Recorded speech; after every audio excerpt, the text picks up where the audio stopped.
নমরুদকেও দিয়েছিলেন রাজত্ব। আল্লাহ ওসমান গনি রাদিয়াল্লাহু আনহু, জুবাইর ইবনুল আওয়াম রাদিয়াল্লাহু আনহু তাদেরকেও দিয়েছিলেন অনেক সম্পত্তি। কারুনকেও দিয়েছিলেন আল্লাহ বিশাল সম্পত্তি। তো আল্লাহর দেওয়া উভয় শ্রেণীর জন্যই বরাদ্দ, কিন্তু উভয় দেওয়া এক দেওয়া না। আল্লাহ একদলকে দিয়েছেন ঢিল হিসাবে, ছাড় হিসাবে, পরবর্তীতে বড় করে পাকড়াও করবেন এ কারণে। আর আল্লাহ কাউকে দিয়েছেন ভালোবেসে। তাহলে দেওয়া কয় রকম? আর বুঝবো কিভাবে কোনটা কোন প্রকারের দেওয়া? কারণ আল্লাহ আমাকে আপনাদের সবাইকে টুকটাক দিয়েছেন, কিছু না কিছু দিয়েছেন। কাউকে ক্ষমতা, কাউকে টাকা পয়সা, কাউকে সৌন্দর্য, কাউকে জ্ঞান গরিমা, আল্লাহ সবাইকে দিয়েছেন। তো বুঝবো কিভাবে যে এটা কি ঢিল হিসাবে নাকি এটা ভালোবেসে? কারণ ঢিলটা যারা বোঝে না, যেমন আমাদের পলাতক নেত্রী মাঝে মাঝে কোরআনের 2টা আয়াত বলতো, আমার ভালো লাগতো যে যাক 2টা আয়াত হলেও তার পছন্দ হয়েছে। কোন 2 আয়াত? এক হলো লাকুম দীনুকুম, এটা বলতো না?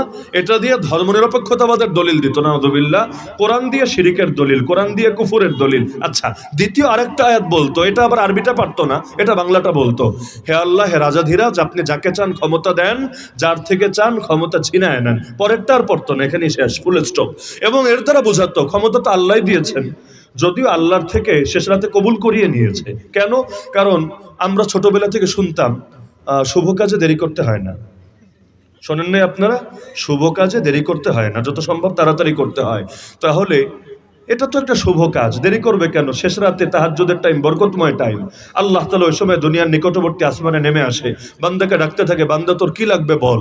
তো শুভ টাইমে শুভ সিল মেরে সেটা দিয়ে বাক্স ভরে যদি কবুল করায় নেওয়া যায় আল্লাহর থেকে, আল্লাহ তাহাজ্জুদের টাইমেই তোমার থেকে কবুল করায় নিলাম, আর দেরি করার দরকার নেই, কারণ শুভ কাজে দেরি করলে ঝামেলা। এবং মরা মানুষের পক্ষ থেকে হক আদায় করে দিলাম। অনেক ছাত্ররা পেরেশান, অনেক যুবকরা পেরেশান, হুজুর আমার দাদাজান আসলো ভালো কথা, এসে নির্বাচন কেন্দ্র থেকে ভোটটা দিয়ে আবার কবরে গিয়ে শুয়ে পড়লো কেন?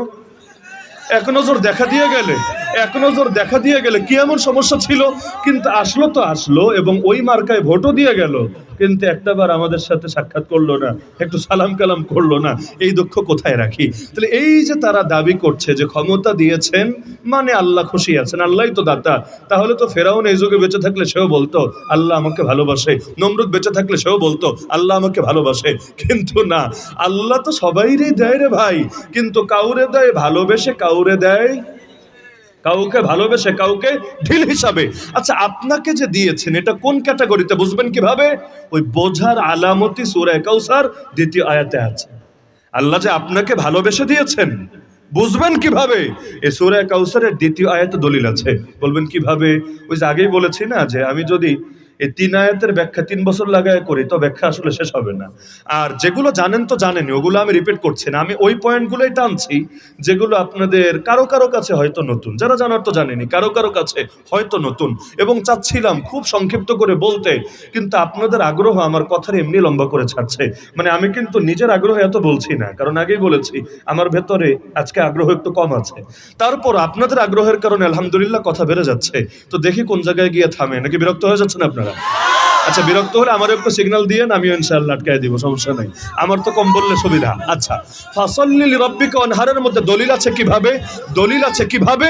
দলিল আছে এভাবে যে যেই নেয়ামত পাওয়ার পরে, যেই নেয়ামত পাওয়ার পরে বান্দার দিলে শুকরিয়া বাড়ে, আল্লাহর সঙ্গে সম্পর্ক বাড়ে,